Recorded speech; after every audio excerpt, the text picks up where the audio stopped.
Oh, hi. How's it going? We're here to talk about the books that I read in August.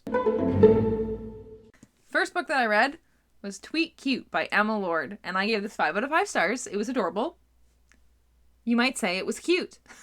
It was more than cute, though. It was adorable. Oh my goodness.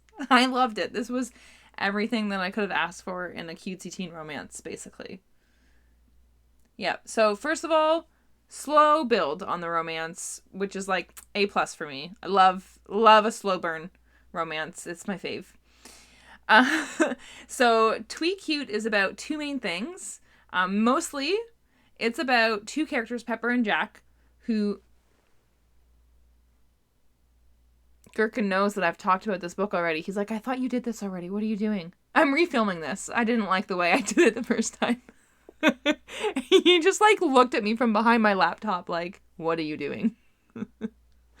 Anyway, it's about Pepper and Jack, who go to the same high school. They're not both on the same team. She's on the swim team and he's on the dive team, but so they're around each other a lot for their practices. They're not friends, but they're not enemies or anything like that. And Pepper's family owns a somewhat newish fast food chain that is very rapidly growing. And she's helping her mom and the social media team she's helping them run the main Twitter account, which their brand is sassy and sarcastic, like most fast food Twitter accounts. And Jack's family owns their own deli. And it's not a chain or anything. It's just a family-owned deli. And so basically, they get into this big Twitter feud with each other because the fast food chain comes out with a new line of grilled cheese sandwiches. And one of them is apparently stolen from the deli that Jack's family owns. The name and the ingredients. And so Jack is not happy about this, and he goes on to his family deli's Twitter account and tweets at them. And then they get into a Twitter feud about it. And it gets really popular. Everybody is talking about this Twitter feud between this tiny little mom and pop deli against this big, huge, giant fast food chain. So it's about that. And it's also about Jack and Pepper talking to each other on an anonymous app, not knowing who the other one is, but getting crushes on the other person. They really like this secret person they're talking to, and not knowing that they're talking to each other. So there's kind of a you've got mail situation going on as well. It was super cute. It was really funny. It had a lot of really great texting interactions that I felt so hard. Embarrassingly enough, because I'm not a teenager. But I just thought a lot of it was really well done. It had a little bit of seriousness in it, some family drama that wasn't too ridiculous, that also wasn't too deep. It didn't bring the atmosphere down too much. It just kind of made the story feel deep enough to be real and make the characters feel real and relatable. So I really enjoyed this. I thought it was perfect. There's nothing wrong with this book. It's excellent. And then I read Orange by Ichigo Takano. This is the complete collection volume 1. So this is the first 12 comics, I believe, or the first 12 manga issues. And it was adorable. Oh my god, it was so precious. So Orange is about a girl in grade 11, I think, grade 11 or 12, who mysteriously gets a letter from her future self, which is pretty cool, from 10 years in the future, telling her basically all the things that she regrets doing and not doing based around this new boy at their school. And she's written these letters to her past self, hoping that she can help her save this friend who's going to die at some point. And so it's about this girl and her friends working together to try and make this boy know and realize how loved he is and that they're all there for him. And it's super sweet. It's also sad and heartbreaking, but it's so adorable and precious and funny, and I just cannot. And it's funny because some of the things that the characters do in this, the characters are absolutely ridiculous. They're so childish. And I think in any other form of media or any other, even if it was just all narrative, I would be so annoyed with the characters. But I wasn't. I was just like, oh my goodness, you two, you're ridiculous. Oh my goodness, just cut it out. You're so silly.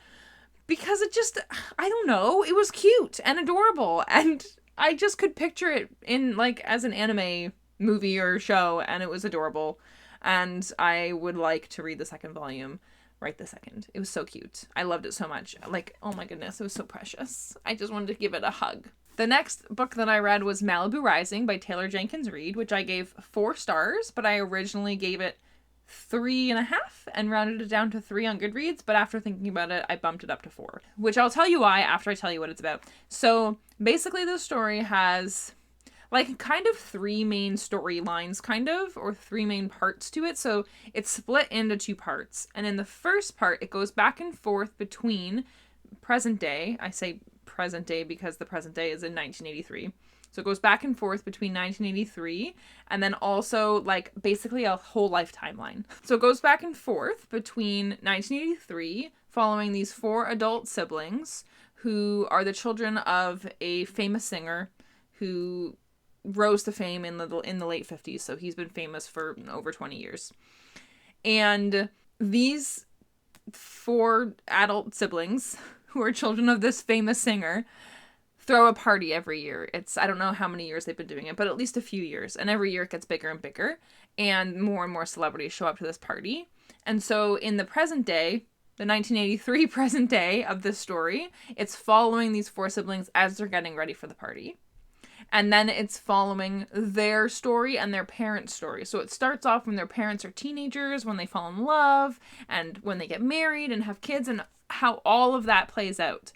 And then the second half, it's what's happening during the party. So I really enjoyed the writing of this and the way the story was being told. It was very calm and quiet, and it just felt very nostalgic, even though I wasn't actually remembering anything. You know, it just had that nostalgic feel to it. Like, especially during the life story timeline part, it felt like I was watching a movie that was filmed in the 90s or the early 2000s that took place in the 50s that followed 2 characters falling in love and had a narrator.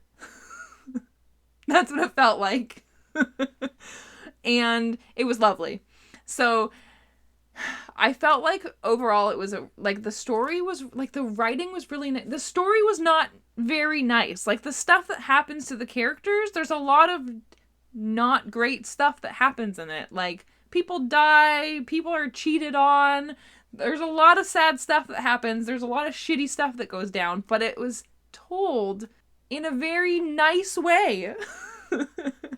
I really enjoyed it. And like, when I first started reading this, I read the first 100 pages in one sitting because it was really good. I really enjoyed the writing. It was very engaging. I really liked the characters. I was very interested in the story, even though there wasn't like really anything like climactic about it or anything that was building up to, except this is the reason that I had originally given it 3.5 stars. Because in the synopsis, it tells you that at the end of the night that this story is revolving around, there is a fire and the house goes up in flames and it goes down the beach. And so I was waiting for shit to hit the fan. I was waiting for something intense to happen, and nothing intense happened. It was quiet the whole way through. It was a very quiet book the whole time. and that doesn't spoil anything. If anything, I think that helps you to not be frustrated like I was, because I was waiting for something. I was like anticipating something that didn't come because they lied to us. In the synopsis, they lied. And they did it to get people to read it, because that's the reason I read it. I was like, ooh, a fire. Ooh, things are going to come together and we're going to find out how the fire starts, like, and we're going to start like putting things together and predicting things. No, you're not. So I know that the misleading synopsis is probably not the fault of the author. It's the publisher. So I shouldn't reflect that on like the quality of the book itself. Like, if I hadn't read the synopsis first, if I just picked this book up because I thought it had a nice cover and decided to read it, I don't think I would have been disappointed. I would have been like, oh, what a nice book. Well, they talked about some kind of shitty things in a really nice way. So That's what made me change my rating afterwards, because I thought about it and I was like, I only rated it a lower rating because of how disappointed I was in what I thought was going to happen near the end and didn't. So, misleading synopsis, very unfair of them to do that. Don't like it. I mean, it worked. I read it because of that. But the author almost got a worse rating because of it. And then I listened to Memento. I have the hard copy version here, so, and I did read this physically when I first got it a few years ago, and I gave it 4 stars. Of course, I gave it 5 stars this time because the audiobooks are incredible. So this was just a little prequel. It was just a pre-order incentive for another book by the same authors. I'm pretty sure you can get it now for ebook, I think. I'm not entirely sure, but I'm pretty sure it is available to anyone who wants it now. So I had originally given it 4 stars. I thought it was a nice little sequel that was fun, that didn't have much to it.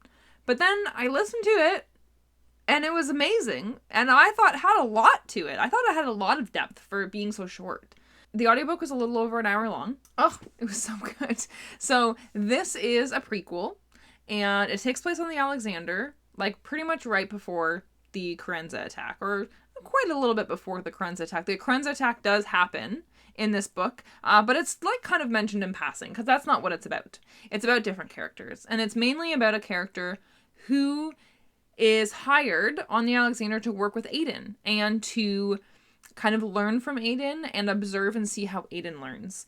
And it's basically the backstory of Aiden's I want to say downfall. That's not right, but like it's basically us learning what it is and what happened that made Aiden be the way Aiden is in the rest of the series. And the narrator for Aiden is just like out of this world.